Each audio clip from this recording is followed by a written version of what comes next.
ಎಲ್ರಿಗೂ ನಮಸ್ಕಾರ. ಲೋಕದರ್ಶನ್ ಡಿಜಿಟಲ್ಗೆ ಸ್ವಾಗತ. ನಾನು ವಿದ್ಯಾ. ಬೆಳಗಾವಿಯ ಯೂನಿಯನ್ ಜಿಮ್ಖಾನಾನಲ್ಲಿ ನಡೆದ ಗುಂಡಿನ ದಾಳಿ ಪ್ರಕರಣಕ್ಕೆ ಸಂಬಂಧಿಸಿದಂತೆ ನಗರ ಪೊಲೀಸ್ ಆಯುಕ್ತರು ಇಂದು ಮಹತ್ವದ ಮಾಹಿತಿ ನೀಡಿದ್ದಾರೆ. ಪ್ರಕರಣದಲ್ಲಿ 2 ಪ್ರತ್ಯೇಕ ಎಫ್ಐಆರ್ಗಳು ದಾಖಲಾಗಿದ್ದು, ಆರೋಪಿಗಳ ಬಂಧನಕ್ಕೆ ವಿಶೇಷ ತಂಡ ರಚಿಸಲಾಗಿದೆ. ಈ ಕುರಿತು ಸಂಪೂರ್ಣ ಮಾಹಿತಿ ಇಲ್ಲಿದೆ. ಜಿಮ್ಖಾನಾ ಈ ಜಾಗೆಯಲ್ಲಿ ಒಂದು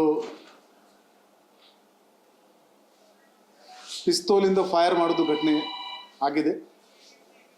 ಈ ವಿಚಾರದಲ್ಲಿ ಕ್ಯಾಂಪ್ ಪೊಲೀಸ್ ಠಾಣೆಯಲ್ಲಿ 2 ಪ್ರಕರಣ ನಾವು ದಾಖಲು ಮಾಡಿದ್ದೀವಿ.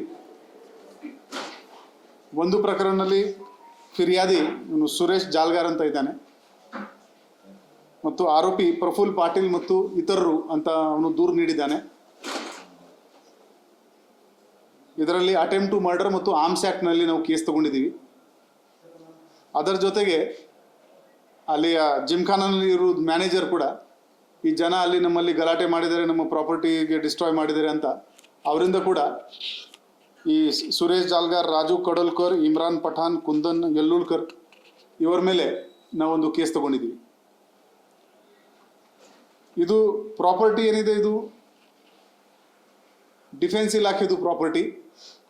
ಇದು ಲೀಸ್ನಲ್ಲಿ ಯೂನಿಯನ್ ಜಿಮ್ಖಾನಾಗೆ ಕೊಟ್ಟಿದ್ದಾರೆ. ಲೀಸ್ ಪೀರಿಯಡ್ ಮುಗಿದಿದೆ, ಆದರೂ ಕೂಡ ಇವರು ಆಪರೇಟ್ ಮಾಡ್ತಾ ಇದ್ದಾರೆ. ಅಲ್ಲಿ ಅವರಿಗೆ ಕ್ಲಬ್ ನಡೆಸಲಿಕ್ಕೆ ಕೂಡ ಪರ್ಮಿಷನ್ ಇಲ್ಲ, ಆದರೂ ಕೂಡ ಇದು ಮಾಡಿದ್ದಾರೆ. ಇದರ ಮೇಲೆ ನಾವು ಮುಂದಿನ ಕಾನೂನಿತ ಕ್ರಮ ತಗೊಳ್ತೀವಿ. ಹೋದ ವರ್ಷ ಜನವರಿ ತಿಂಗಳಲ್ಲಿ ಬೆಳಗಾವಿ ಗ್ರಾಮಾಂತರ ಲಿಮಿಟ್ನಲ್ಲಿ ಈ ಪ್ರಫುಲ್ ಪಾಟೀಲ್ ಮೇಲೆ ಒಂದು ಇದೇ ಥರ ಒಂದು ಹಲ್ಲೆ ಆಗಿತ್ತು. ಅದರಲ್ಲಿ ಇವನು ಸುರೇಶ್ ಜಾಲ್ಗಾರ್ ಇವನು ಆರೋಪಿ ಇದ್ದ.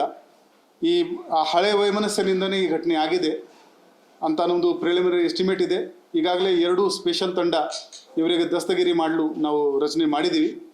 ಹಾಗೂ ಇದರ ಜೊತೆಗೇ ಪೂರ್ತಿ ನಗರದಲ್ಲಿ ಎಷ್ಟು ಕಡೆ ಕ್ಲಬ್ ನಡ್ತಾ ಇದೆ, ಅವರು DC ಅವರು ಏನು ಪರ್ಮಿಷನ್ ಕೊಟ್ಟಿದ್ದಾರೆ ಕ್ಲಬ್ ನಡೆಸಲಿಕ್ಕೆ, ಅದರದ್ದು ಪಾಲನೆ ಆಗ್ತಾ ಇಲ್ಲ.